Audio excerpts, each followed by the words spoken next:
I worked the night shift in Lost and Found for 6 years. I had seen forgotten wallets, broken umbrellas, and suitcases that never got claimed. But that night, I found a suitcase with a tag from a line that had been closed for decades, and every record connected to it said it should not exist. My name is Noah. People who work night shifts share a habit: they get used to silence. At first, silence sits on your shoulders. Then, over time, you learn to live with it. If you work at a station, this becomes even more obvious. The place that is packed with crowds during the day turns into something else at night. The corridors stretch out. The sounds thin. The lights seem dimmer. One train has already gone, and the next one has not yet arrived. In that gap, a person can even hear his own footsteps too loudly. I work in Lost and Found. The official name is longer and more boring, but nobody calls it that. For us, everything can be summed up in 2 words: forgotten and waiting. Wallets come in. Umbrellas come in. Headphones, books, children's toys, scarves, coats, phone chargers. Sometimes a calendar. Sometimes a water bottle with a name on it. And sometimes, something that seems as though it will never be claimed again.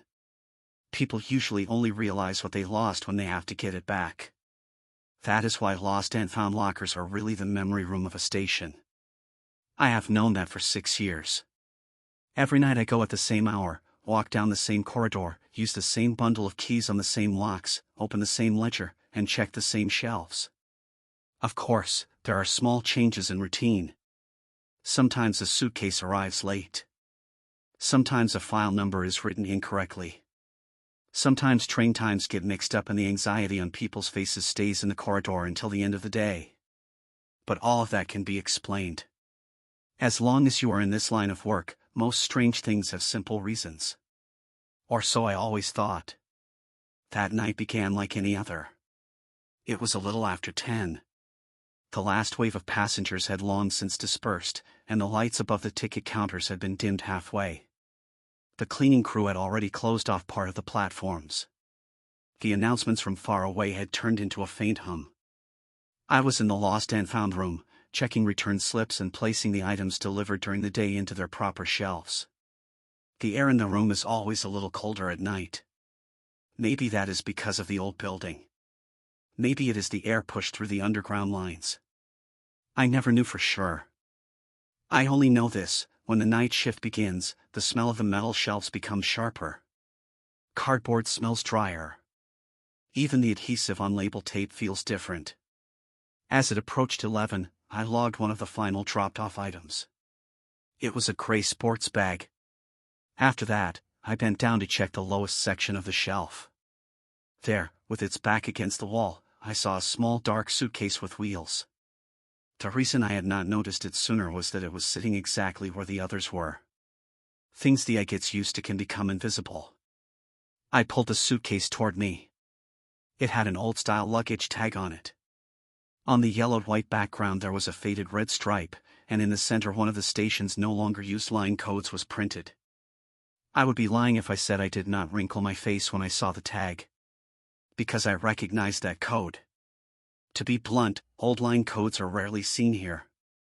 In the new system everything is digital. Barcode, QR code, record number, automatic matching. But some old pieces never really leave. Especially the boxes left behind shelves in storage, untouched for years. Even so, this tag did not look like the ordinary old tags I had seen. It did not just look old. It looked as if it had come from somewhere else. I wrote the code in my notebook. Then I looked at the receipt attached to the suitcase. That was where the first oddity appeared.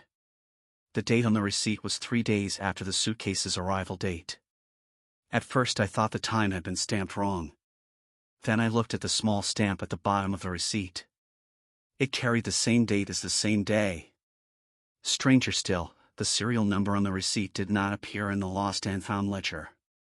Not missing, not wrong, completely outside the system. For a moment I wanted to call it an error. I really did. Because an error, however difficult to solve, is at least familiar. Human error, system error, printing error.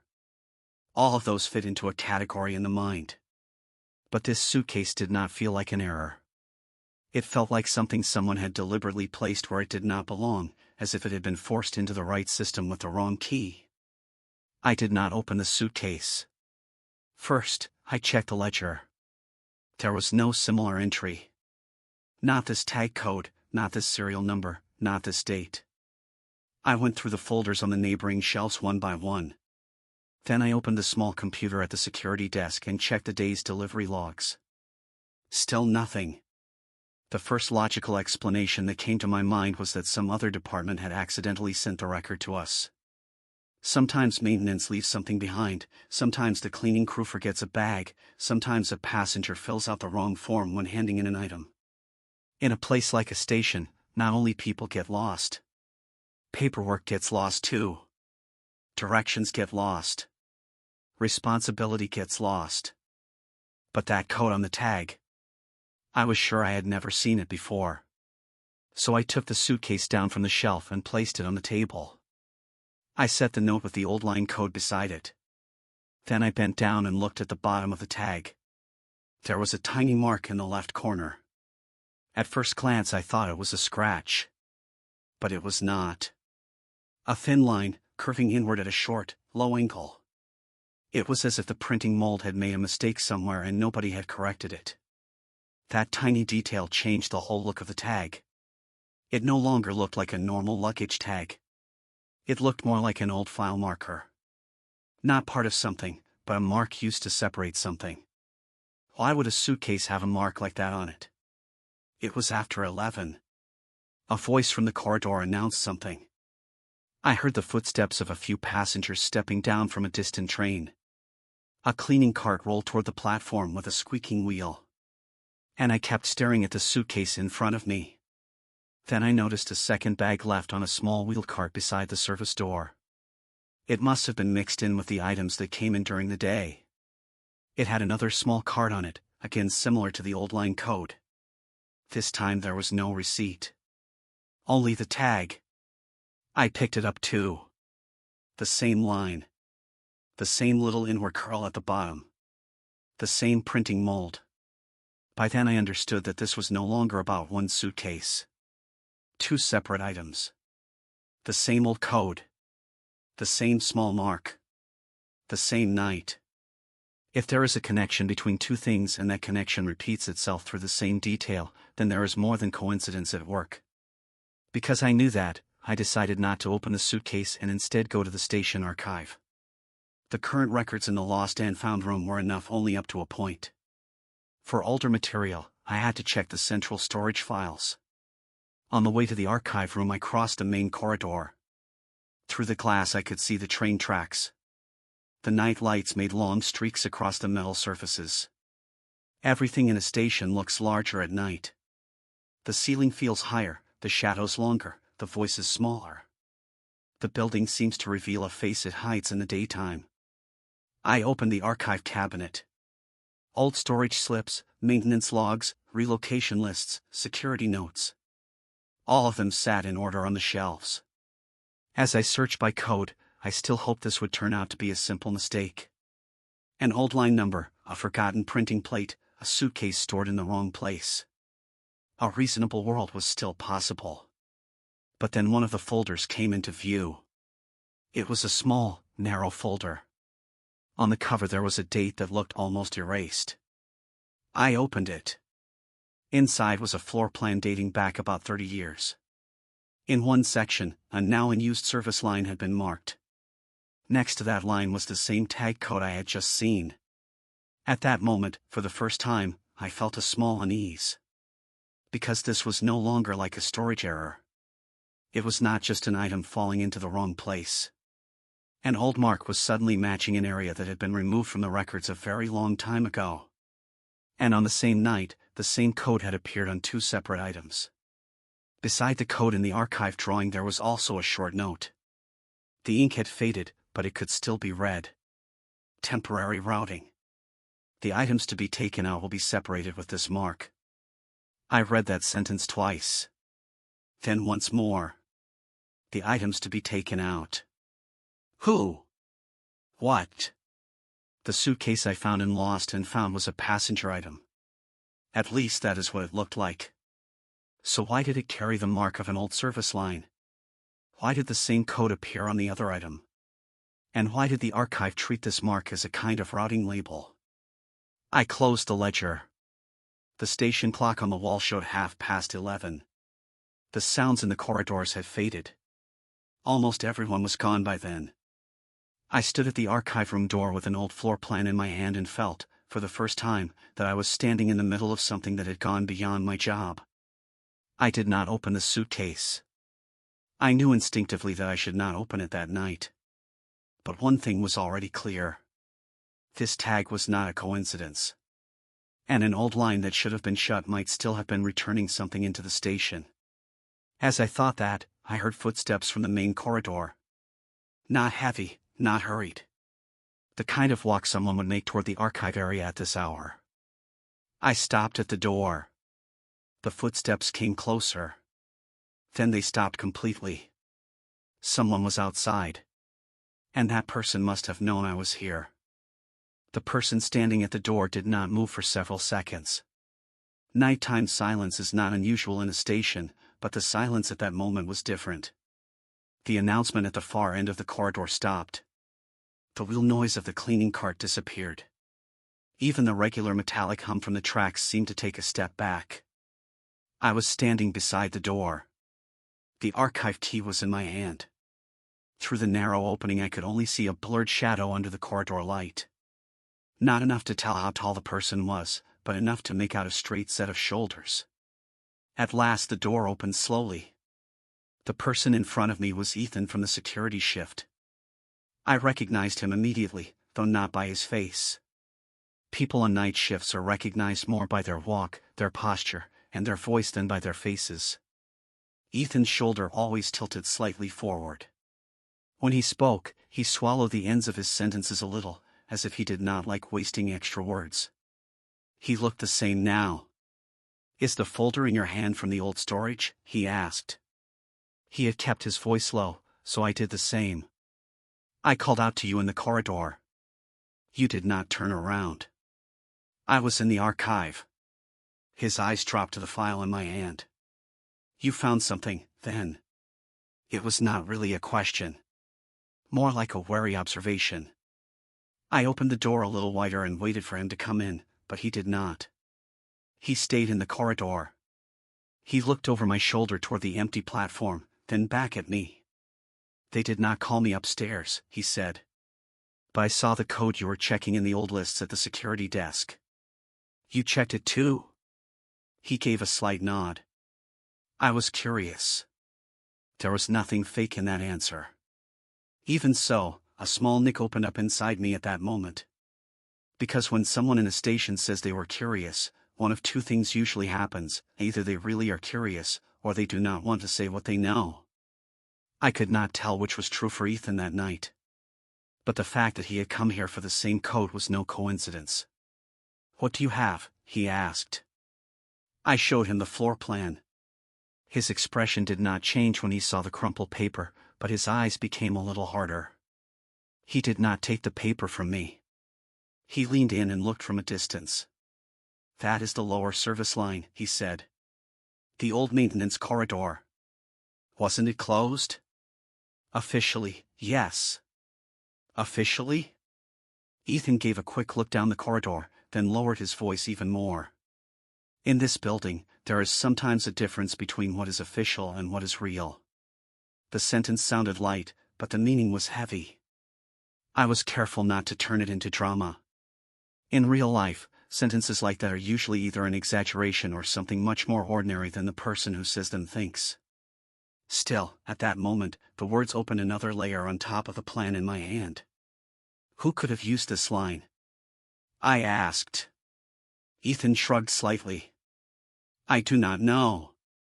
But the code you found here used to appear only in files marked temporary routing years ago."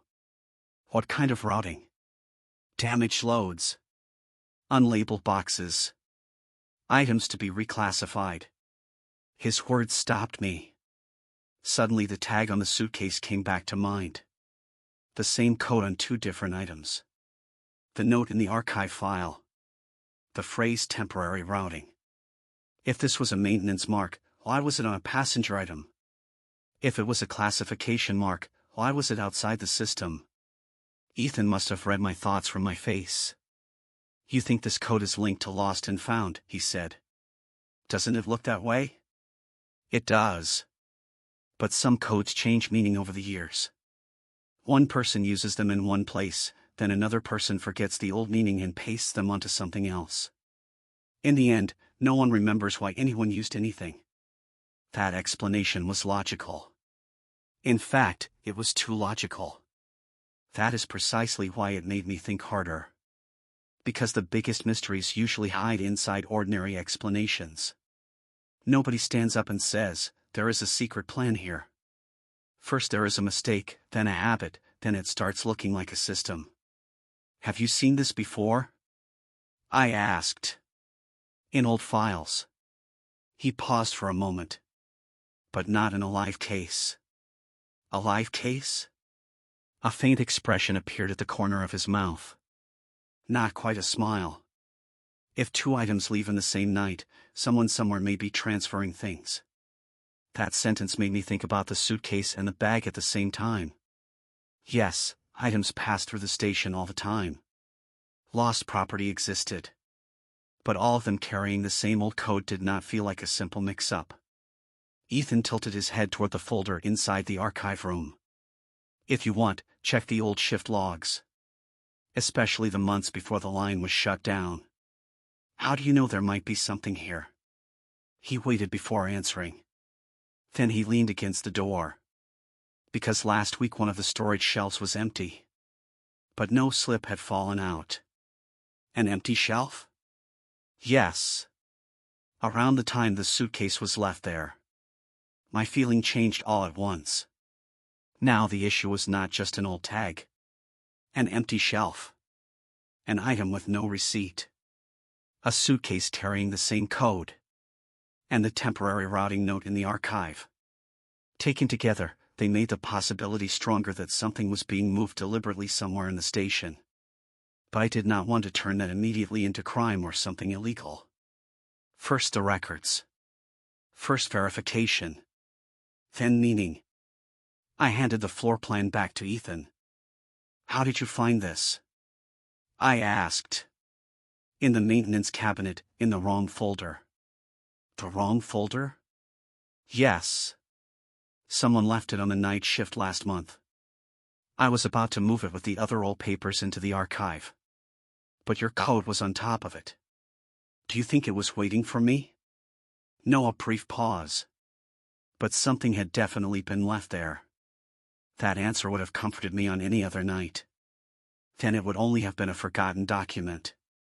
But I was no longer comforted. Because if something was left behind, then someone must have wanted it left there. And if someone wanted it left there, that person might also have planned to come back one day. Ethan looked not at the archive door but toward the far end of the corridor. If you want, we can go to the storage site together, he said. There is one more thing in the old filing cabinet. I noticed it, but I have not opened it yet. What? A box number.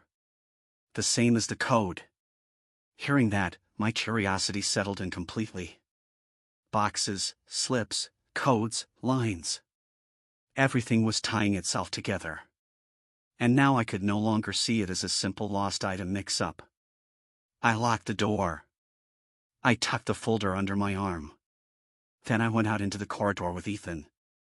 As midnight approached, the back section of the station had grown even quieter. We passed through security gates. We left behind the empty ticket hall.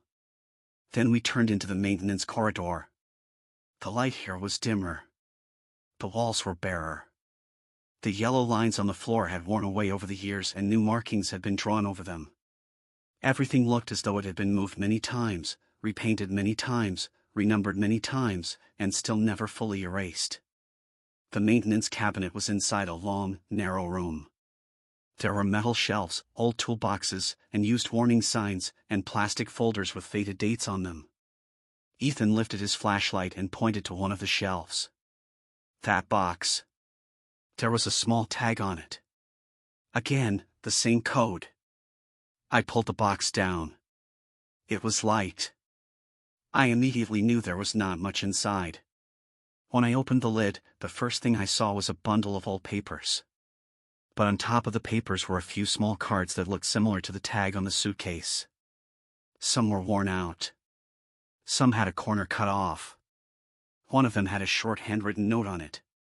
Set 10/ to be rerouted. When I saw that note, I froze for a moment. It reminded me of something else. The archive drawings phrased temporary routing. To be rerouted and the items to be taken out looked like parts of the same system. But here the phrase set 10 appeared. That meant the suitcase might not have been a lone item. It might have belonged to a much larger group. Ethan lowered the flashlight a little. "Do not get mad at me for saying this," he said, "but there is no normal lost and found label inside this box." I had already seen that. The labels were not uniform. Some carried the old line code. Some looked plain and ordinary. But a few of them were numbered in exactly the same handwriting. Under all of them was the same small mark, the inward curving, broken line. "What are these?" I asked. Ethan looked at the edge of the box. "Maybe a delivery group." "What group?" "How should I know?" He shrugged. "Classified items. Things that had to be kept separate. Maybe several pieces belonging to the same passenger. Maybe a shipment." "Why would passenger items and shipments use the same labels?" "That part, I do not know." I liked the honesty of that answer. Because when a person does not know something and says so clearly, then the rest of what they say is easier to trust. The box Ethan found looked like an in-between file that should have existed in the system but had been forgotten over the years. It might have been used not just for lost property but for some other arrangement as well. At the bottom of the box I found a folded list. I unfolded the paper. At the top was a one-line title. Routing list, lower line. Below it were dozens of numbered rows. Some had been crossed out. Some were erased. Some were so faded that only the first two letters could still be read. At the ends of the rows I noticed a repeating phrase. "Awaiting return." And in the middle of the list, next to one specific line, a single handwritten word had been added. "Delayed." As I held the paper, I suddenly realized that the list looked less like an inventory and more like a tracking sheet. Not only what the items were mattered, but when they moved. And if the lower line was truly no longer in use, why did this list exist? Ethan leaned beside me. When he saw the writing, his face tightened. "This," he said. "What?" "This does not look like our lost and found list." I had already seen that. Our lists were for individual items. Record number, time of receipt, who brought it in. This looked more like a group list. The lines were linked to one another. The same pieces appeared in different places. Instead of dates, some lines had direction marks. I took another paper from inside the box. It was an older depot diagram. Line codes, doors, service passages. In one corner there was a small handwritten note.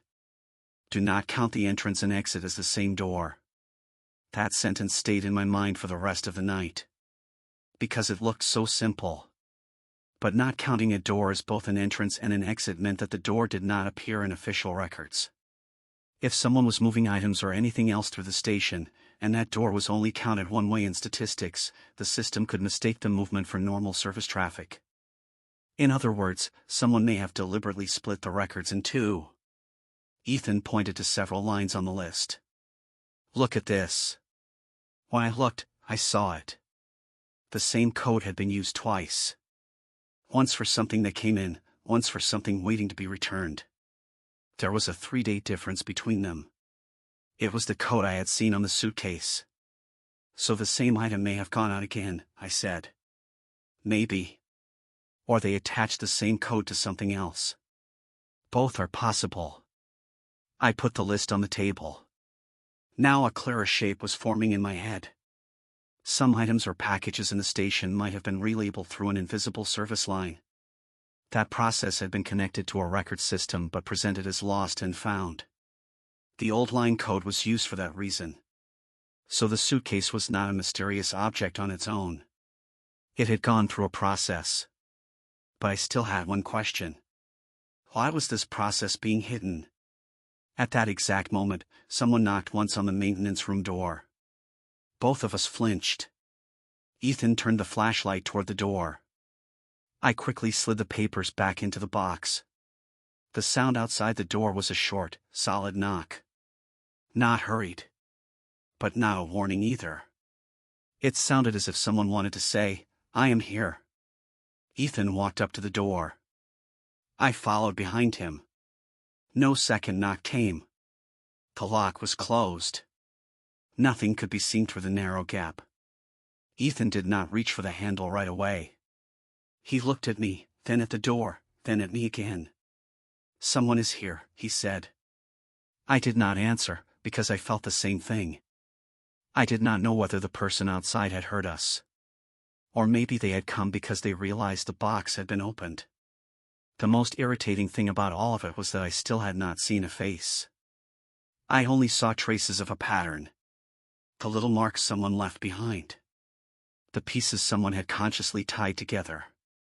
The door was not knocked on again. Ethan whispered, "I do not think you should stay here."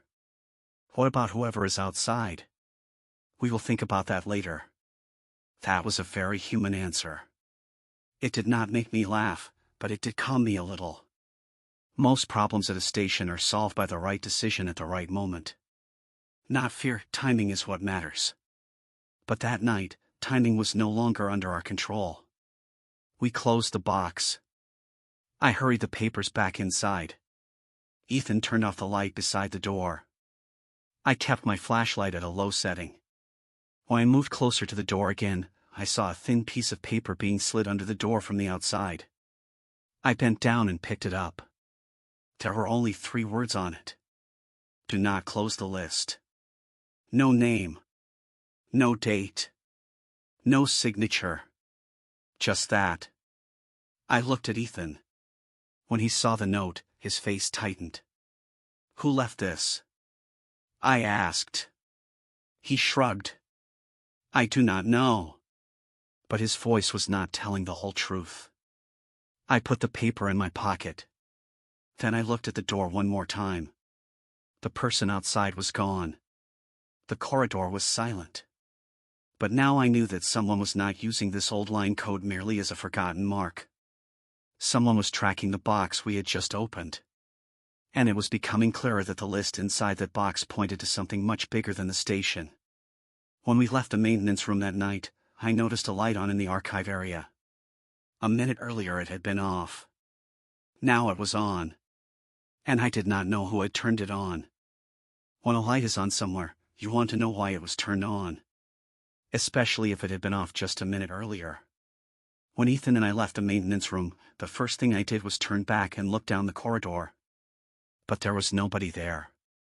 Only the empty corridor, the weak ceiling light, the old yellow lines on the wall. Nothing remained that would make anyone think a person had just been standing there. We walked a few steps in silence. Ethan did not speak first. I did not either. Because sometimes, on a night shift, the best thing is not to break silence too early. Silence sometimes carries information. Sometimes it simply waits. The light in the archive corridor was still on. "Nobody was supposed to enter here," I said. Ethan nodded slightly. "And yet somebody did. Could it have been someone from security?" "Maybe." A short pause. "But nobody walks around the closed archive area at this hour." That sentence did not confirm what I thought, but it made it more precise. If the light had been switched on, then either that person had followed us or they were searching for the same thing we were. Both possibilities were unsettling. The first was more direct. The second was more complicated. We moved toward the archive corridor. I opened the door. The light inside was on, but the room itself had barely changed. The same metal shelves, the same old folders, the same smell of dust. Only one thing was on the desk that I had not left there. A thin black notebook. I was sure it was not mine. The cover was plain, dark, and unmarked. No institution logo. I did not open it immediately. First I carefully looked over the little archive room that resembled our own workspace. The shelves were in place. The cabinets were closed. The desk drawers did not appear to have been searched. But the notebook sat in the exact center of the tabletop as if the person who left it had wanted it noticed as quickly as possible. Ethan did not reach for it. "Is that yours?" he asked. "Absolutely not." "Then who left it?" "I do not know." But something inside me said the answer was sitting right in front of me. The top of the notebook was dusty. That meant it had been placed there very recently. So the person in the corridor had not only stood at the door, they had somehow come inside. Either they came after us or they were hiding inside. As I thought that, I opened the notebook. The first page had only a date. Under it, a single line. The lower line has reopened. The second page contained lists. But they were not like the normal record forms I had seen. Each line had a code, then a time, then a short instruction. Return. Hold. Move. Take back. Pass.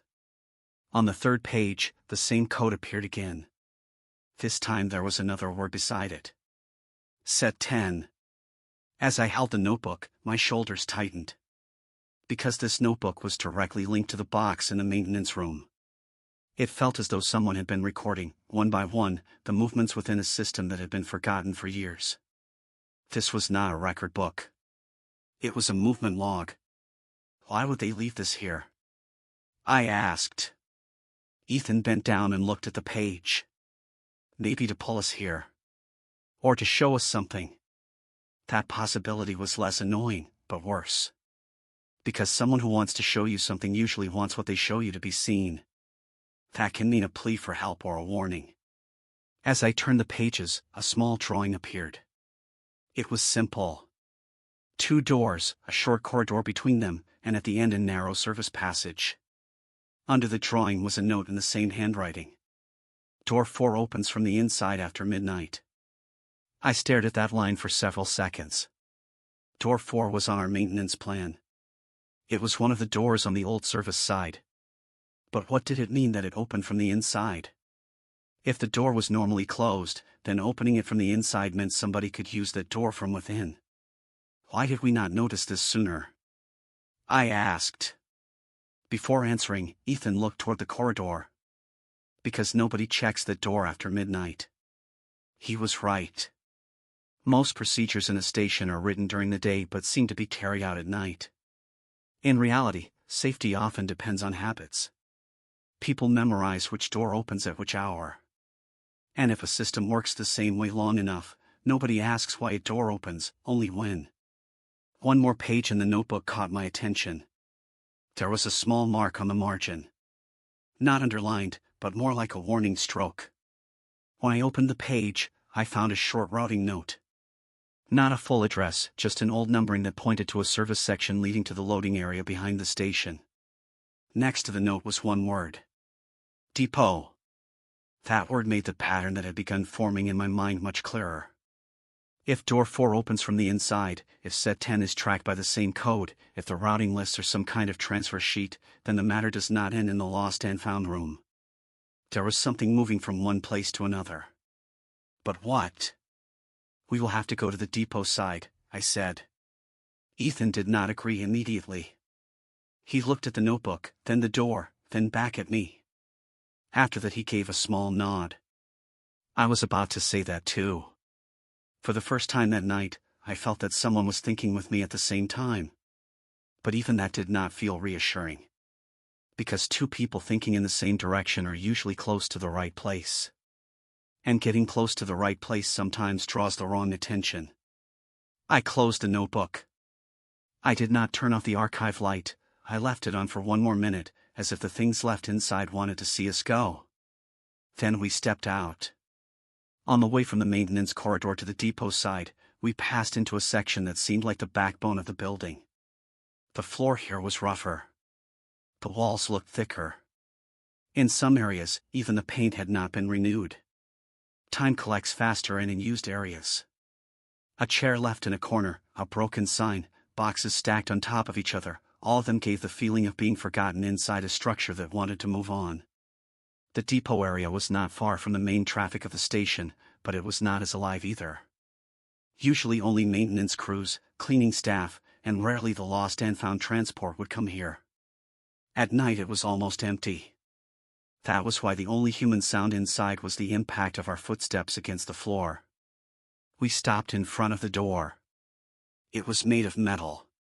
There was an old number on it, 4. I thought about the note in the notebook. Door 4 opens from the inside after midnight. I looked at my watch. It was 7 minutes to 12. Ethan also looked at the time. Wait. Just a little. I did not want to wait. But sometimes waiting is the only thing you can do. If we rushed at the door right away, we might miss more than we found. So we needed to stay silent for a few more minutes.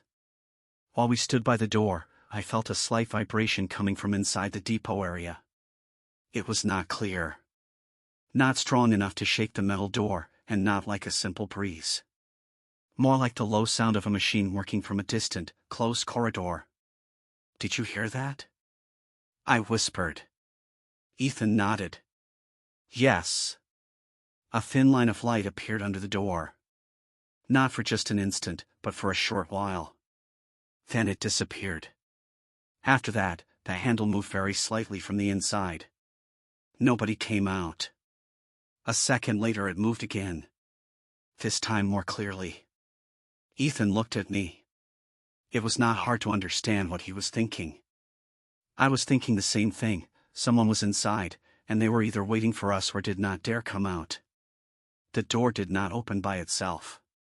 But we clearly heard the lock turning from the inside. Very slowly. Very carefully. Then the door opened a few centimeters. Darkness showed through. Ethan did not reach for the edge of the door. Neither did I. Because sometimes a person does not want the door to open all the way, they only want to know how far it will open.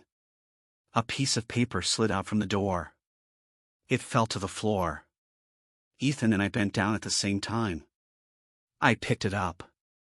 There was only one line on the paper. Do not enter through the door. Start with the right-hand shelf. The right-hand shelf. I looked at Ethan. He looked at me. Then at the darkness inside the door, then back at me. That is a direction, he said. I know. It is calling us inside. Yes. And the person who did this may know us. That possibility was not exactly new. But now it had become more concrete. Because the person behind the door was guiding us about where to look. That meant either a helper or someone trying to push things deeper for us. We opened the door. When we entered, the first thing that struck me was the smell. Old cardboard, dust, metal, and closed space air. Then the arrangement of the shelves. Large depot racks with numbers on them. Some were full, some half empty. But the right-hand shelf was different from the others. It was more orderly. More carefully filled. As if someone had intentionally made it stand out. The first box on that shelf had the same old line code on it. I pulled it down. When I opened it, I found a small piece that looked like part of a suitcase lid. Under that were several files and a list. The files had old shipment numbers written on them. Most of those numbers did not exist in the station's official record. In other words, we were dealing with item movements that did not appear in the official logs. When I opened the list, I realized it continued the routing sheet I had seen before. This time there was a new note next to one of the lines. Not released. Ethan pointed out something I had not noticed before. Look at this. He pointed at the bottom of the list. There was a name here. Not a full name, only initials. N.H. I held my breath for a moment. What is it? Ethan asked. Could be an employee. Who? I do not know.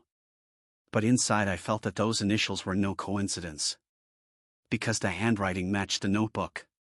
The same slant, the same tight line spacing, the same short note style. It showed that someone had been keeping records. Someone could leave notes from inside the system. And that person might have been working inside the hidden service or at least had access to it. Another list came out of one of the folders. This one showed movements along the back service line of the station. Dates, doors, item counts, all from the same week. What was interesting, though, was that some lines were marked hold rather than return. Some were marked pass. And next to one line there was a short note written almost in a hurry. Not passenger. That sentence stopped me. Not passenger. Then what was it? Ethan looked at me. What does this mean? I do not know. But for the first time, it felt like the issue was not just moving items around. If some things were not passenger property, then what was being moved through the station might be something else entirely. Documents. Files. Packages belonging to other departments. Or worse, things that someone was deliberately trying to disguise as lost property. I took another box from the shelf. It was heavier. When I opened the lid, I found small metal tags. Most of them were different from the tags we had seen. Some had dates. Some only numbers. But all of them had the same mark. The small inward curving line. At the bottom of the box I found a key. An old, flat key with a worn tip. There was no number on it. Only a small strip of paper tied to it.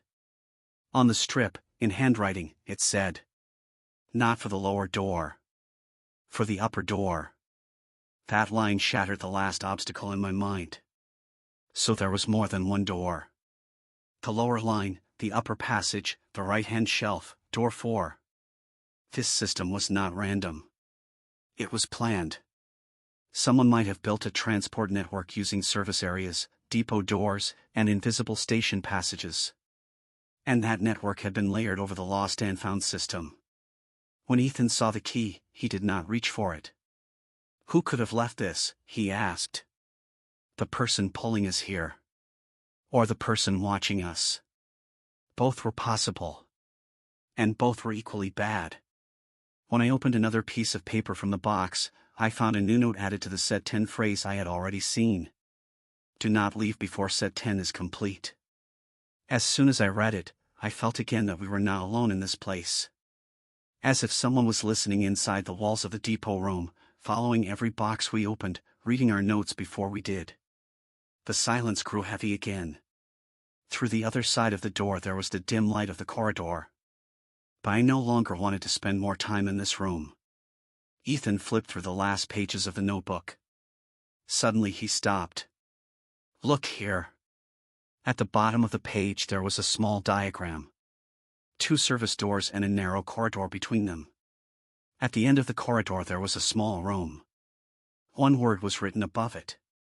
Waiting. The waiting room. Or what had been assumed to be a waiting room. As Ethan looked at the drawing, he noticed something faster than I did. This room, it is not here. What do you mean? The plan is old. The new walls were built later.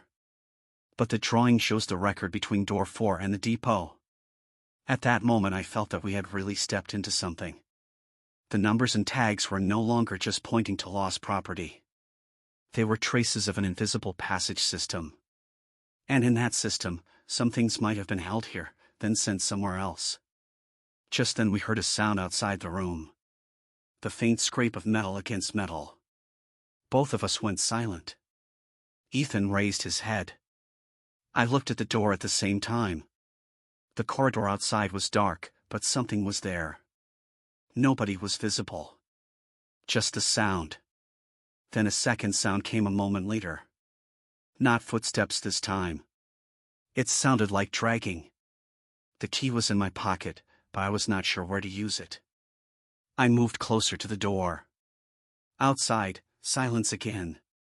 Then a small envelope slid under the door. I bent down and picked it up. Inside was a single photograph. An old black and white photograph.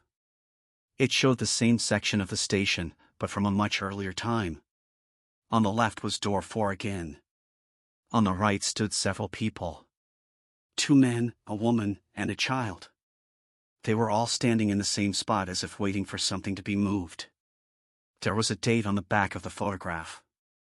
And below it, one sentence. Set 10 was separated here for the first time. The moment I read that sentence, there was another light knock from outside the door. But this time, the door was not what was being knocked on. It was the wall behind the room. I looked at the wall. Ethan looked too. Then the sound came again. There was a hollow in the wall. It would not have been noticeable at first glance. But once I remembered the old plan in the photograph, I understood that the wall behind it could be the continuation of the waiting room shown in the drawing. An area sealed years ago. Now it looked like an ordinary wall. Ethan turned to me. "I think they passed through here," he said. I thought the same thing. The suitcase, the tag, the list, door 4, set 10. Everything was leading somewhere. And I still did not know what was at the end of that path. But now it was no longer possible to turn back. I put the photograph in my pocket. I took the key in my hand. Then I looked at the wall behind us. A few seconds later, a voice came from the other side. A human voice. It was not clear. But one word could be made out. "You are late." Then the voice stopped. And on the other side of the wall, someone took a very slow breath. "I thought you were late." The instant I heard that sentence from behind the wall, something inside me shifted. My first reaction was not fear. First came surprise. Then attention. Sometimes people try to understand the strangest thing in front of them before they get scared. That was how I felt. Ethan also went silent at the same time. We both looked at the wall. The surface in front of us looked like an ordinary depot wall. Faded paint, small cracks at the edges, the sort of surface nobody had touched in years. But I no longer saw it only as a wall.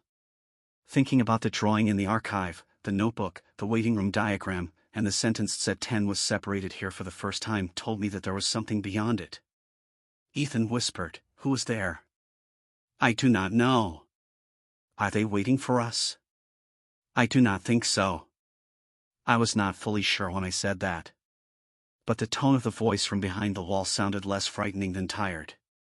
That made things even less clear. Because a tired voice belongs either to someone who has been there for a long time or to someone who no longer wants to hide. I turned the key in my hand. It had been handed to me, but I still did not know which door it belonged to. All I had was the note, for the upper door. So we first searched the side where the right-hand shelf stood for a small panel. Behind the metal shelves there was a section so narrow it was almost invisible. Ethan swept the lower area with his flashlight. "There," he said. The place he pointed to was a thin line near the floor. It was distinct enough to be a hatch, yet almost the same color as the paint. When I bent down, I noticed the hinge line. It was an old service hatch. It had probably not been used for years. But the passage shown in the drawing should have continued here. I tried the key. It did not fit. I paused for a moment when I saw that. Then I remembered the second piece of paper in my pocket. It said, "Not for the lower door. For the upper door." So this small hatch was not the right door. Just as I straightened up, Ethan looked at the top of the shelves. "There is something else." I raised my head. On the very top shelf there was a box that would have been hard to carry down. Neither the box's position nor the tag on it was ordinary. The tag had the same code again. But this time another note was attached under it. I could not read it from far away.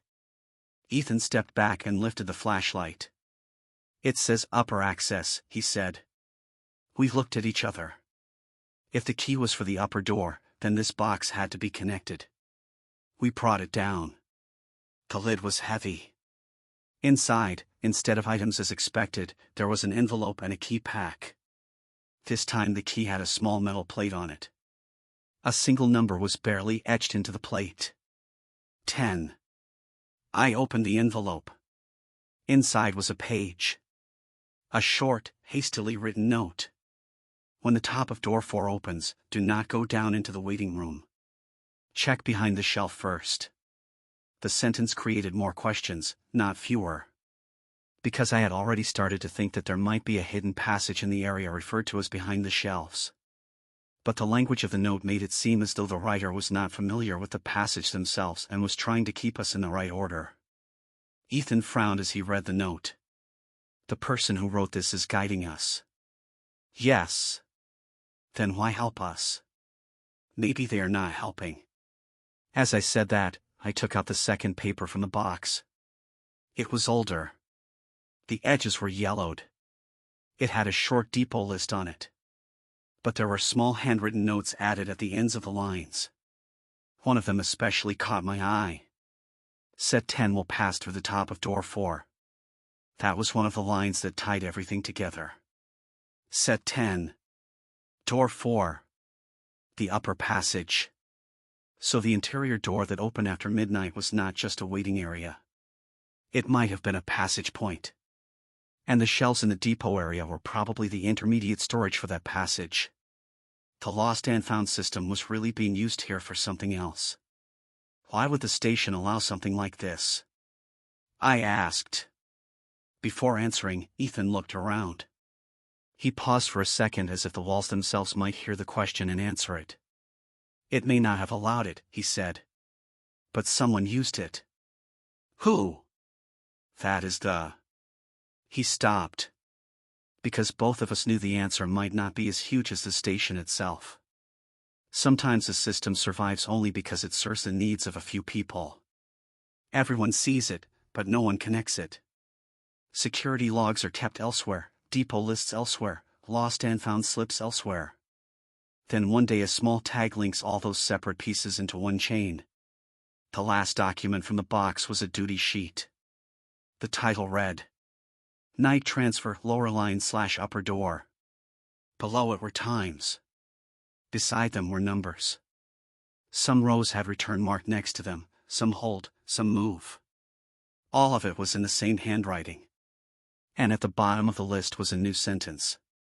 If someone sees it, close it before the set is complete. My breath caught for a moment. This sentence was different from the others. Here, for the first time, there was a warning. The earlier notes had only guided us. This one pointed to danger. Someone was afraid of being seen. And that someone was probably us. Ethan leaned over the document.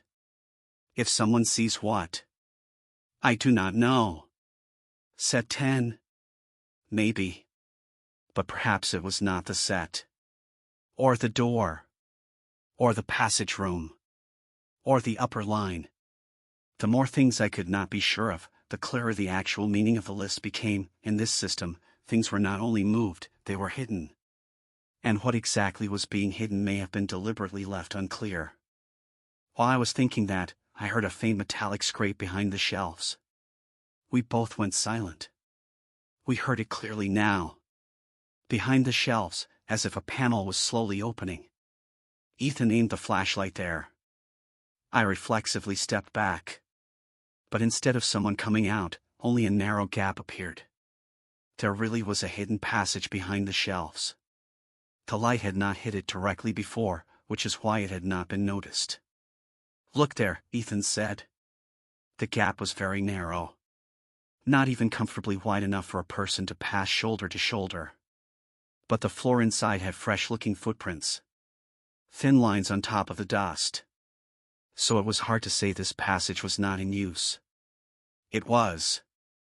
Maybe even right now. I bent down and looked inside. The narrow corridor extended behind the depot and then curved slightly downward. It was like a small vein that had never appeared on the building plan. The waiting room might lead to this, I said. Ethan nodded. The wall voice could also have come from here. I looked at the metal strip at the entrance. It had worn away over the years. This passage was not something used once and forgotten. It was clearly opened and closed regularly. There was a line in the station that was invisible but not fully abandoned. At that moment, a small detail caught my eye. Near the entrance there was a brown smear on the wall, as if something had rubbed against that spot for a long time. Boxes, bags, maybe suitcases, or something larger and flatter. The first thing that came to mind was a paper roll. Something mentioned in earlier notes. But the mark was so flat that suddenly the possibility of not just a package but a large panel or roll transport item became stronger. Something was taken out through here, I said. Ethan leaned in. Recently? Not exactly recently. But regularly. The number at the top of the hatch had not escaped me either. 10. I was starting to think that said 10 might refer not only to a group of items, but also to a physical point. Maybe the hidden passage in the station was the name of it. Maybe it appeared like a group name in depot records but was really a section number. Whatever it was certainly part of the system. Before entering the passage, I read the note in my hand again. When the top of door 4 opens, do not go down into the waiting room. Check behind the shelf first. That sentence was not only a warning, it also gave us a safe order. It led us first behind the shelf, then to the upper passage, then to the waiting room. So whoever wrote it wanted us to solve something, but without skipping the right sequence. Is the person who wrote this inside? I asked. Inside what? Inside this system. Whoever they are. Ethan seemed to think for a moment. Maybe. But what worries me most is this: if they truly wanted to warn us, they would have written it much more clearly. Maybe they could not be clear. Why not? Because someone could be reading. That unsettled both of us. Because it was true. If someone was watching us, the notes could not be written openly. That was why short sentences, incomplete clues, and partial directions were being left behind. Traces one person would make, another might find, but not everyone would notice. Ethan looked into the passage behind the shelf. Before we go in, I want to say something, he said. What? I think everything we have seen so far may look meaningless on its own, but it is part of a whole. I think so too. And that whole is based on something that should not appear in the station's own records. I nodded. And at the same time I thought of the paper in my pocket, do not close the list. If the list was something not to be closed, then we had approached the right place. But we might also be approaching the wrong thing. People were using these lines, rerouting items, maybe even using the lost and found system as a cover. But why? I still did not know. I stepped toward the passage. Ethan came behind me. Inside, the temperature was lower than outside. The walls were bare. The ceiling was low. Old cables and empty transport rails ran along the floor. In the dark, our footsteps sounded more muffled. At the end of the corridor was a faint light. I thought the waiting room was there. But in the middle of the corridor there was something else. A file left on the floor. I bent down and picked it up. When I opened the cover, I found a single photograph. The photo showed the exact passage we were standing in now. It had been taken from an older time. Same corridor. Same tables. But this time 3 people stood by the wall. 2 men and 1 woman. The woman held a thick notebook. One of the men pointed at a door, and the other looked down towards something below. The note on the back of the photograph was very short. The first closure failed. When Ethan saw the photo, his face went completely pale. What does that mean? I asked. He did not answer. Then we heard another sound from the other side of the wall. This time it was not knocking. It was a dragging sound. As if someone were slowly pulling something heavy across the floor. I put the photograph in my pocket. I looked at Ethan. He looked at me. At the end of the corridor, under the dim light, the waiting room door was visible. But now we both knew that there was much more to think about before going there. And the person behind the wall was not only waiting for us. That person might know us. Or worse, might know that we were not the first people to come here tonight. The moment I put the photograph in my pocket, I understood that we were not really alone in that passage. A thin chill moved across my back. I first thought it was the wind. Then the air inside the corridor changed. Somewhere we heard metal rubbing against a heavy surface. This is not the kind of sound people identify instantly. But once you hear it, you never forget it. It does not sound like a door closing. It sounds more like something that has not moved for a long time finally beginning to move. I looked at Ethan. Should we go back? I asked. Before answering, he looked at the faint light at the end of the corridor. Then he turned to me. No, he said. I think we're too late now. There was no fear in his voice when he said it. But there was no comfort either. Only acceptance. The quiet tone of someone admitting that a thing is real. At the end of the corridor there was a door opening into the waiting room. We moved up to it. The door was old, but it looked as though it had been used recently. The paint around its edges was worn down. There were fingerprints on the metal handle. Someone seemed to touch it often. A small number was written above the door, 10. Set 10. Now I knew it was more than a name. A group of items, a transport unit, a hidden storage area, a section, maybe all of those. But it was no longer just an expression on paper. It was the name of a real system moving through this place. I pushed the door gently. It opened. The room inside was wider than I expected. Unlike the narrow corridor, it was a long space with a low ceiling. Metal shelves ran along the walls. There were a few old chairs, stacked boxes, labeled folders, and a table buried beneath years of dust. The room looked like an old waiting area. But that was not why it was called the waiting room. What waited here were records more than people. There was a notebook on the table. Its cover was not black. It was dark gray. Worn at the corners. The moment I saw it, I thought of the first black notebook that had appeared in the archive corridor that night. But this one was different. Older. Used much more. Ethan carefully examined the area around the table. Could it be a trap? He whispered. Anyone who came this far after all this effort must already accept that it might be a trap. Even as I said that, I did not sound completely sure. Because a room left this neatly can sometimes look like an invitation. Sometimes it is a way of saying, I was expecting you to get this far. I opened the notebook. The first page had a date. Very old. More than 30 years old. Under it was a single line. The first routing is complete. The second page held short notes. It looked less like a work plan and more like a movement log. The lower line opened. Set 10 arrived. The tags matched. The upper door ready. As I read these lines, all of the pieces in my head began tying together more firmly. So this room was not just a waiting room, it was also a checkpoint. Here, whatever these things were called, they stopped before being moved from one place to another. But the notes on the third page were more important than the earlier ones. The first closure failed. Observed person present. Notebook removed. The list must be preserved.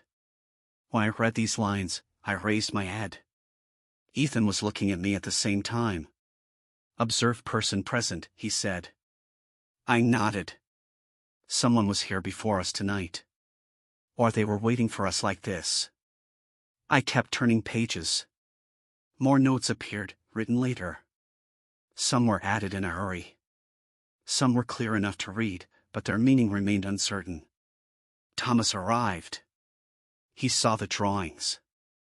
Set 10 is incomplete. Not a passenger. When I saw the name Thomas, I paused for a moment. Because that name had already begun to stick in my mind indirectly. Maybe not the child in the photograph, but someone who existed somewhere in the same story. And the note he saw the drawings suggested that he was not merely a witness, but someone trying to hide or understand something. I turned the page. The next page contained a longer text. It felt as though the notebook was changing from a record book into a notebook of notes. The handwriting was tight, quick, and uneven in places. The lower line was never for lost property. People forget what they see. Those waiting by the door, those moved from the platform, those erased from the list. If the records are kept separately, no one sees the full picture. Reading that sentence made my throat dry. So the issue was not only items. I realized this slowly, almost as if the thought was catching up to me later. Until then, all the signs in my hands seemed to be about suitcases and tags. But this note pointed to something larger. People. At the very least, the phrase about forgetting what they see made me think so. Ethan had noticed it too. "What does that mean?" he asked. I looked back at the notebook. "I do not know. But someone may have separated not only items here, but witnesses too." Even as I said it, I did not fully believe myself. Yet there was a note lower down in the notebook that forced me to take the possibility seriously. "Bert is suspicious." Bert. That name came back with a cold weight. Because I knew Bert as the old shift supervisor. The man who had once taught me this job. Someone whose name appeared in notes, records, and old shift stories. He had seemed to be gone a year earlier. But the fact that someone specifically wrote his name here suggested he had not left randomly. "Bert worked here," I said. Ethan looked up. "Your former supervisor?" "Yes. If his name is in this notebook, he must have noticed something." I thought the same. In fact, I thought more than that. These notes looked like someone trying to leave traces from inside the system. The records had been meant to be hidden, but not completely. Someone had left a trail in the notebook and perhaps could not return after that. I kept going through the notebook. Toward the last pages the writing became even more disordered. Some lines were cut off, some were left incomplete. At the very end there was one page only. Unlike the others, it was written in red ink. "The upper door will not close before set 10 is complete." Below the sentence there was a drawing. A simple sketch of the waiting room. Shelves on one wall, a door on the other, and a narrow passage in the middle. At the bottom of the sketch was a single note. "There is a second record behind the shelves." When I saw that sentence, Ethan and I both turned to the shelves at the same time. The metal shelves at the edge of the room looked ordinary. But the backs of some shelves were not pressed closely against the wall. There was a thin gap between them. I had not noticed it before because the room was already cramped and cluttered. But now I saw the trace of a manually built panel behind one shelf. I bent down and looked. There really was a hatch there. A very narrow panel, closed so carefully that it looked almost like part of the wall. If the note in the notebook had not existed, I might still have noticed it eventually, but only with great difficulty. Ethan raised the flashlight. When the beam hit the edges of the panel, a tiny hinge line became visible. "Let's open it," he said. At first I hesitated. Because sometimes when a person finds something, they do not want to open it. If they do, the direction of the case changes. Information arrives, but the chance to go back gets smaller. Still, the hatch opened. Inside was a narrow cavity. The first thing I saw in the darkness was a folder. Then a file box. Then a few loose pages. At the bottom was something wrapped in cloth. A thin, long package. I pulled out the folder. On it was written, "What remained from the first closure?" Ethan leaned over the file. "The first closure?" So this place was used before. When I opened the folder, I found record pages spanning years. But these were not like our lost and found ledger. They were more like internal use notes. Dates, times, codes, door numbers, and beside each, very short explanations. Door 4 opened. Set 10 not complete. Passenger held in waiting room. Upper door open late. Bert suspected. As I read them, my hands tightened involuntarily. The phrase "passenger held in the waiting room" now made everything look different. So the waiting room truly was a waiting area. But not for ordinary passengers. It must have been used for someone or something that needed to be held in place. Ethan pointed to one of the pages. "Do you see these dates?" I looked. They were very close to each other. Written within days, even hours. So orderly, so carefully maintained, that it was obvious this could not have been an improvised system. But on the very bottom line there was something even more important. The night of the first closure.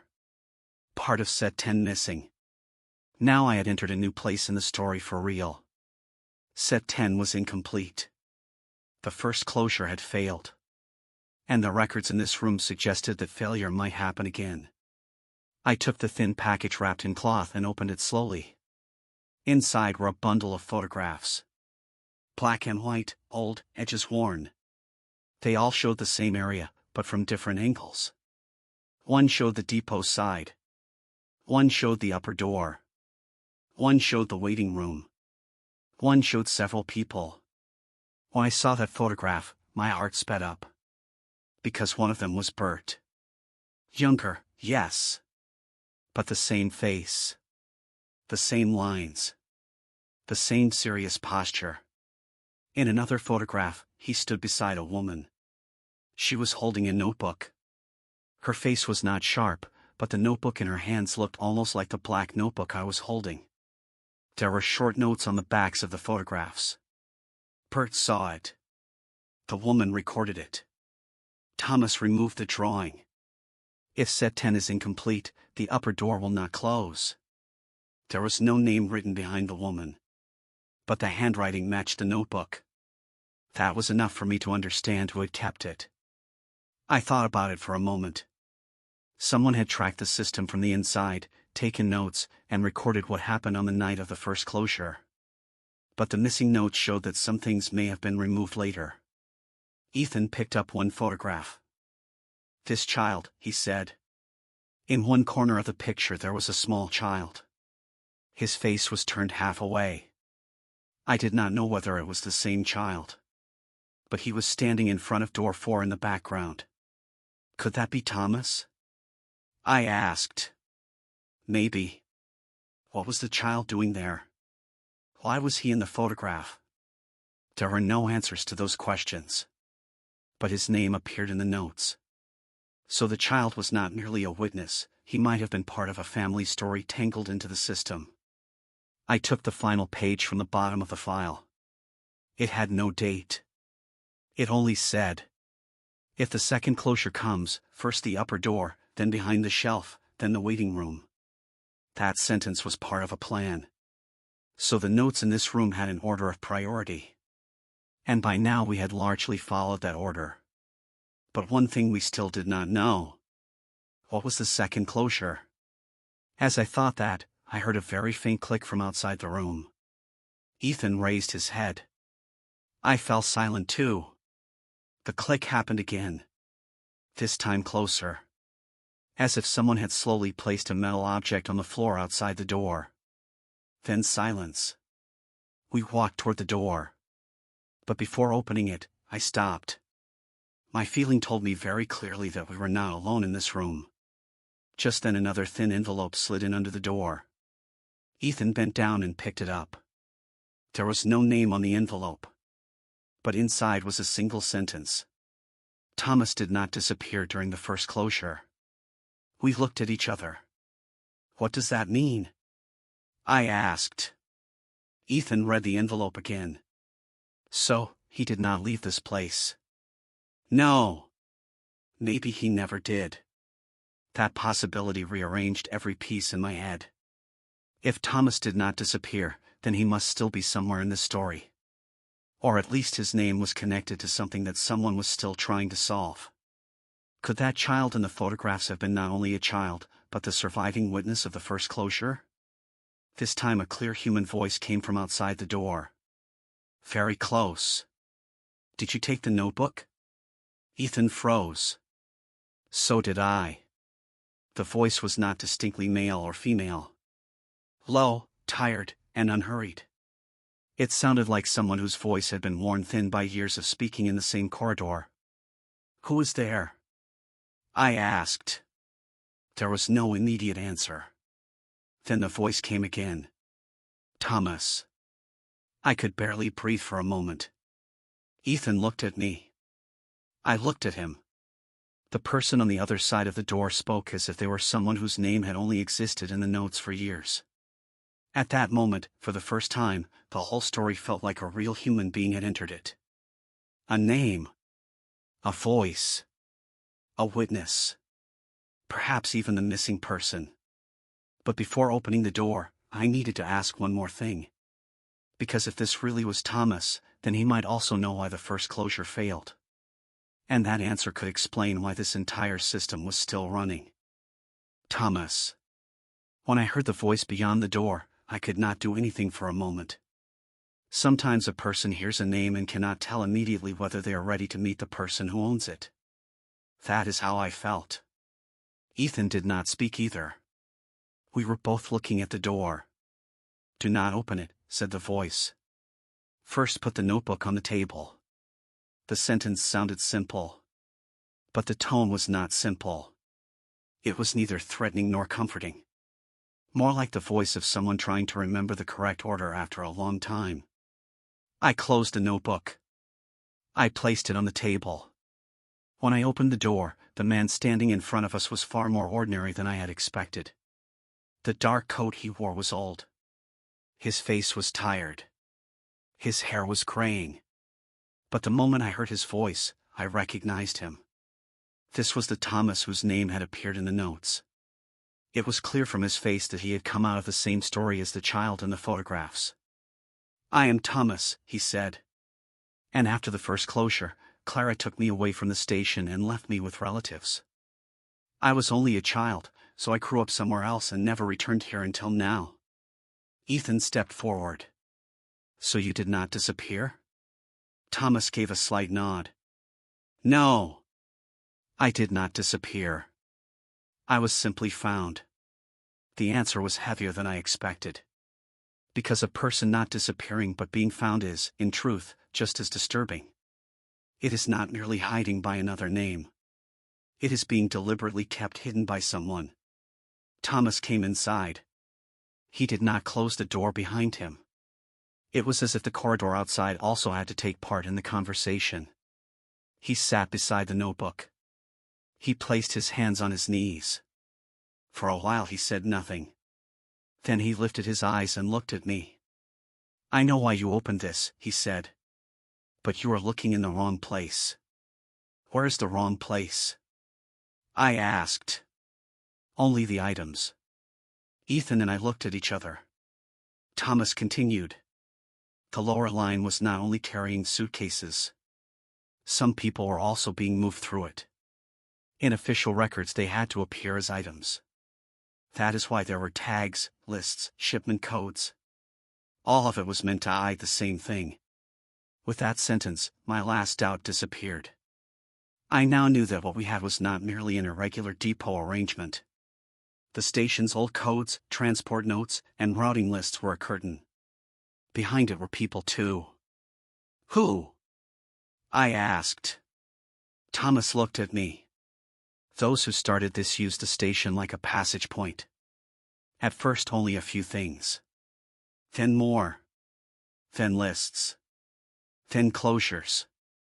Because people did not fully remember what they saw, nobody could connect it for a long time. Did they forget what they saw? No." He paused briefly. "They may simply not have wanted to remember. Sometimes systems are built on what a person is prepared to forget." I did not like that sentence. Because it was too true. Thomas touched the notebook. This notebook was first kept by someone like me. Her name was Clara. For the first time I heard that name clearly. Clara.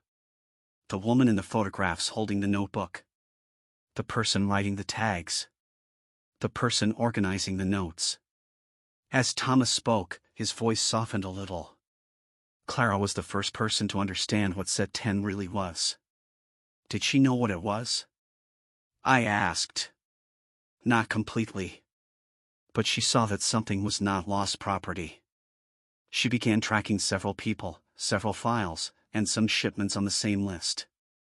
Then the night of the first closure came. Ethan leaned in. Why did the first closure fail? Thomas did not answer for a while. Then he took a breath.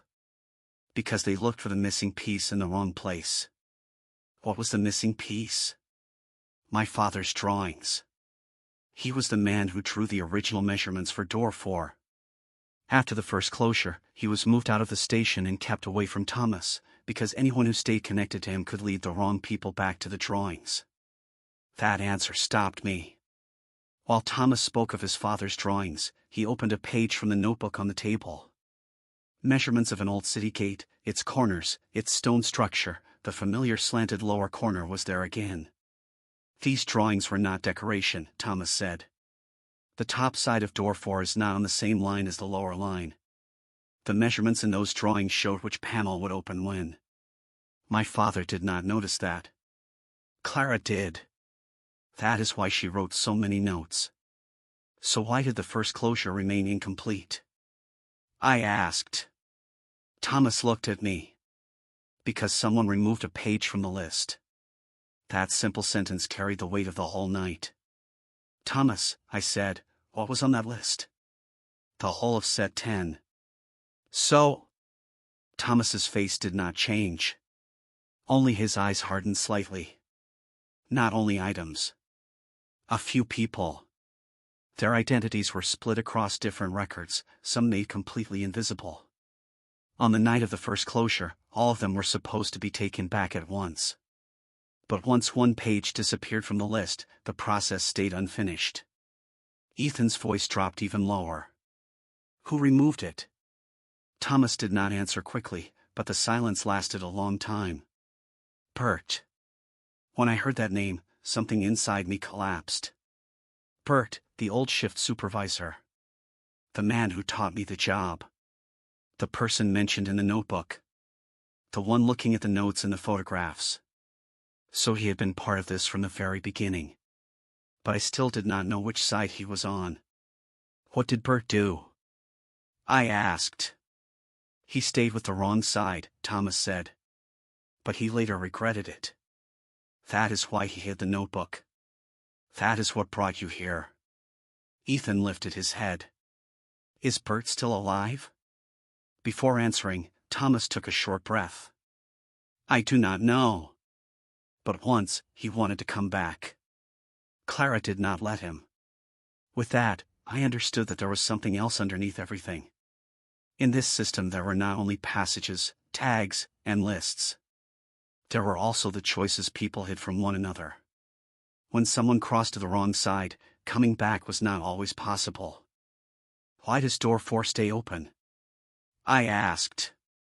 Without looking at the waiting room door, Thomas answered. Because someone stayed inside. The sentence was said so simply that I only understood its meaning a moment later. Who? I asked. Thomas looked at me. Not the person who vanished on the night of the first closure. The person who went after him. Silence grew again inside the room. Ethan pulled his hand away from the notebook. I was trying to piece together what Thomas had said.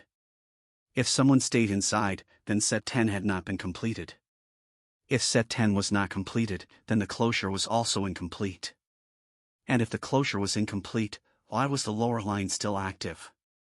Thomas gave the answer before I could ask. Because someone is still updating the lists every night.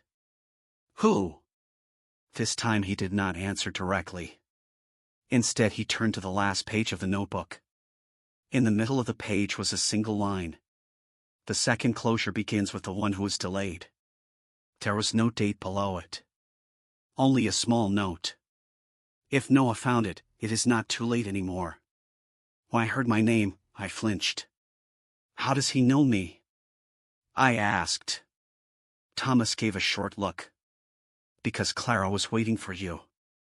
That sentence was the most unexpected of all the things I had heard up to that point. How? She left the final part of the notebook. She was not waiting for you specifically, but for someone. But I needed to know your name. The person who took the notebook and you are the same person. So Clara's plan worked. Ethan looked at me. I looked back at him. Now this was no longer just the past. Someone, years ago, had predicted that one day a person would open this notebook and arrive at the right place with the right name. That person had been me. Thomas stood up. Now we come to the most important thing, he said. There is another record in the waiting room. But to see it, you need to go through door 4. What is there? I asked. Thomas paused. The second list. Ethan frowned. What is the second list for? It completes what was left unfinished during the first closure. With that answer, I felt myself begin thinking quickly for the first time in the room. If there was a second list, then the story still had not been closed.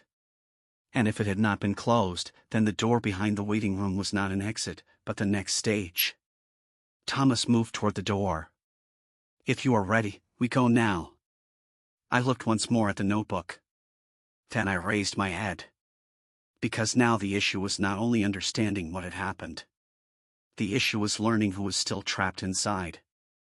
When the first light of morning began to appear at the end of the depot corridor, we were standing in front of the upper door. Thomas was one step ahead. Ethan stayed by my side.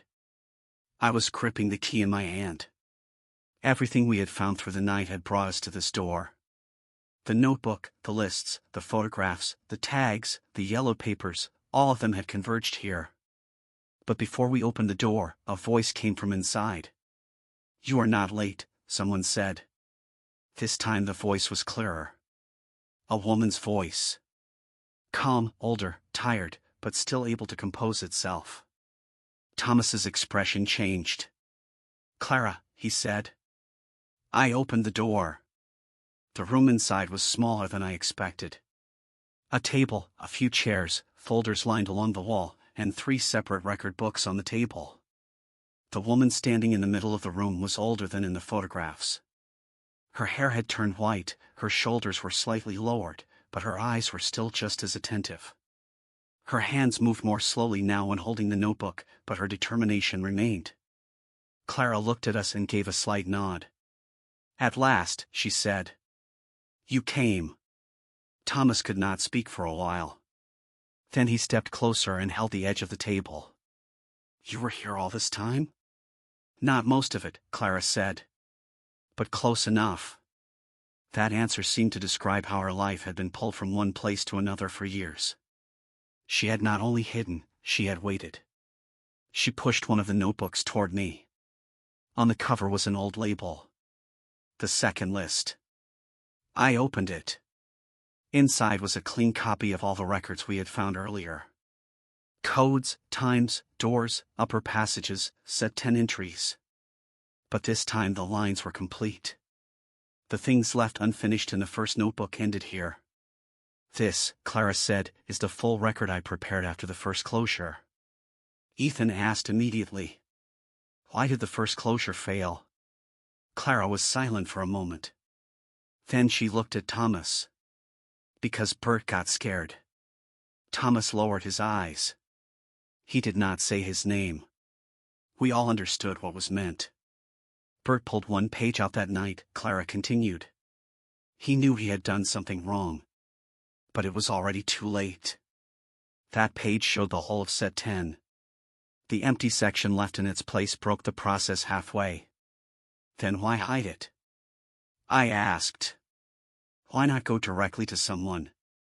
Clara shook her head with a bitter smile. "Because nobody would have believed it then. This system beneath the station was built little by little over many years. It started as lost property. Then it became temporary routing. Then a service schedule. Then one person's notes combined with another person's silence. After a while everyone thought it was normal." Thomas spoke for the first time. "So set 10 was not only items." Clara looked at him. "No." She then opened the page in the middle of the notebook. There were all the codes we had found. But this time each row also had explanations beside it. Set 10, Clara said, was 12 files separated during renovation. Some were real documents. Some were fake. Some were things that should never have been moved. Who would appear under which record, who would pass through which door, which box would be logged under which number, all of that was written in this list. Ethan frowned. "Were people in there too?" Clara nodded. "Yes. But not all in the way you think. Most were workers being moved around, or temporary staff. Some knowingly, some by deception. The record showed them as items. That way they could come and go without leaving a trace. Nobody fully understood what was being moved. But a few people realized it was a cover. Thomas asked quietly, "Did my father know?" Clara looked at him. "Not your father," she said. "Your father's father. The person who made the drawings. He was the first to notice the true measurements of the door. He matched the old city gate with door 4. Then he compared the broken line on the tags with the real stone shape. That was how he understood that the fake mark and the real form were not the same. That was when he began to solve where set 10 was going. With that, it became clear why everything had revolved around the door, the tag, the drawings, and the list. The real door and the official marker were not the same. But someone had deliberately brought them closer together. Because the official mark was enough to disguise what was being moved. The real measurements were only a clue for those looking from the inside. Clara opened the final page of the notebook. There was only one line there. The list does not close until the second closure is complete. Thomas asked, "What is the second closure?" "Now," Clara said. "Tonight." Then she pulled a small file from the drawer of the table. Inside were photocopies, signed records, and a few unofficial notes kept for years. She lined them all up one by one. From the bottom she took out another key. It was the second half that matched the key I had found. The upper door would not open alone, she said. But together, the two keys unlocked the back section. Ethan stayed silent for a long time. Then he asked carefully, "Why are you bringing this out now?" Clara's gaze softened. "Because now I was sure someone could read it." As she said that, she looked at me. Then at Thomas. Then at Ethan. Bert tried to come back years ago. He was frightened, he made a mistake, and then he could not fix it. But he hid the notebook. That is why you are here. Thomas's voice trembled. Why was I here? Clara did not answer for a while. Then she pulled out an old envelope from beneath the table. Because you were the missing witness of the first closure. I had to hide you. If they found you, they would find the notebook too. So we kept you invisible. Thomas opened the envelope. Inside was an old note with his father's name on it. He held the paper between both hands as if it were something he had been waiting for all his life. Did my father die? He asked. Clara slowly shook her head. No. He was only removed from the records. He survived. But he never passed through this door again. He did not stop loving Thomas. He stopped trying to reach him because every attempt could have led the people behind the system back to his son. In the years after the first closure, he kept his distance, hoping that staying away was the only way to keep Thomas safe. That was why Thomas grew up away from him. Keeping them apart was the safest way to protect Thomas and to stop anyone from using the father to reopen the path behind set 10. That answer changed the air in the room. For the first time, relief appeared on Thomas's face. It was no longer like we were speaking about a dead man, but about a missing one. That changed the tone of the story too. Because the issue was no longer a dark void. It was a record that had waited for years.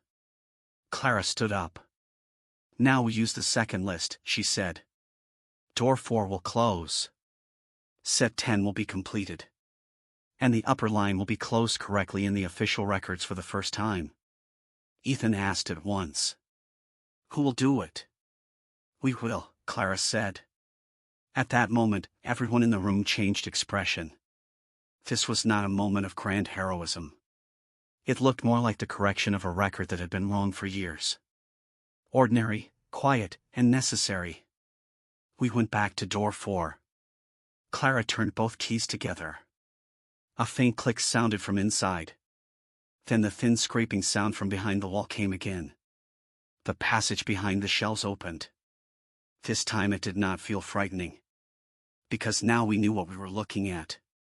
At the end of the passage was a small room. Old files, empty boxes, and recording cabinets untouched for a long time were inside. Clara placed the second list on a flat table. Thomas set his father's drawings beside it.